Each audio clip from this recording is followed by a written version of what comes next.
and politics have always been mixed.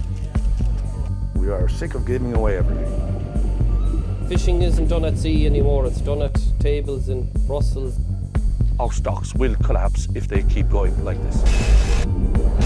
There will be a moratorium on harvesting of northern cod. 6 generations down the line passed down, and he's done nothing but SHIT. Well, one thing about this documentary is it's not an activist documentary. It's trying to tell a very truthful story. In Newfoundland, we see how the very rich cod in the Grand Banks collapsed because of factory trawling. And actually how when the oil industry came in, it revived some of those communities. In Norway, we see how the destructive impacts of the oil industry. In Ireland, we see the destructive impacts of the super trawlers and the very big European fleets at the expense of Irish fishermen. And we also see the destructive, corrupting nature of oil money and resource money and politics. You know, so it's laying out the story as it is, and it's up to people to make up their own minds. We don't tell people what to think. We just lay out this story of 3 fishing communities. And having Brendan Gleeson do the voiceover kind of gives that kind of independence, gives it that gravity. People trust Gleeson, you know. We're not trying to be didactic or preachy. Kind of exposed, I suppose, Irish governments for what they have done to Irish people, you know, and not looking after their interests and siding with big powerful interests, be they in the EU or be they with the big oil companies. So I mean, it was incredible, like, to work with him. You know, he was so normal, really. That was one thing that kind of surprised me. His name alongside it gives it that gravity.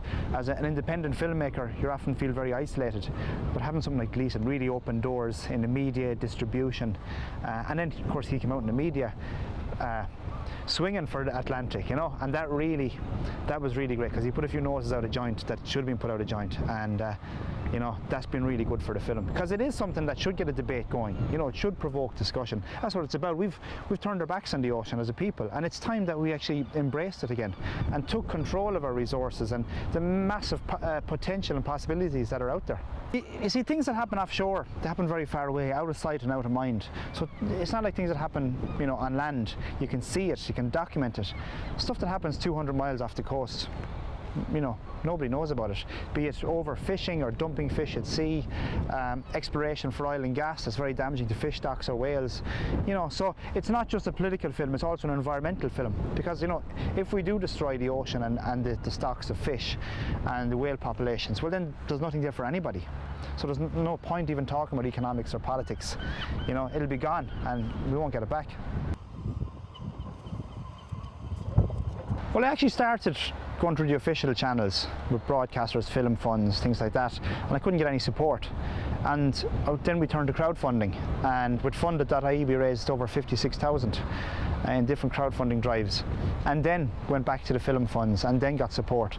But it's a very, very long, painful process, you know. But the flip side of it is that when it comes to launching the film, you have all these people who have funded and who are supportive and who have ownership of the film, who are kind of ready to, you know, to promote the film, go see it. They're a ready-made audience and they're passionate about it, and if they feel they own part of that film, so you kind of hit the ground running, you know, rather than having to start from the start and build up an audience. So that was a great advantage, you know, even though it was tough work at the start. Having all those people who were part owners of the film, having them alongside you when you're launching was great. So most of the filming I would have done myself, and the sound and all that, you know, and places you are to. And the advantage of that is that there's a very kind of an intimate relationship with who you're filming. There's not a whole crew, there's just yourself and the fisherman.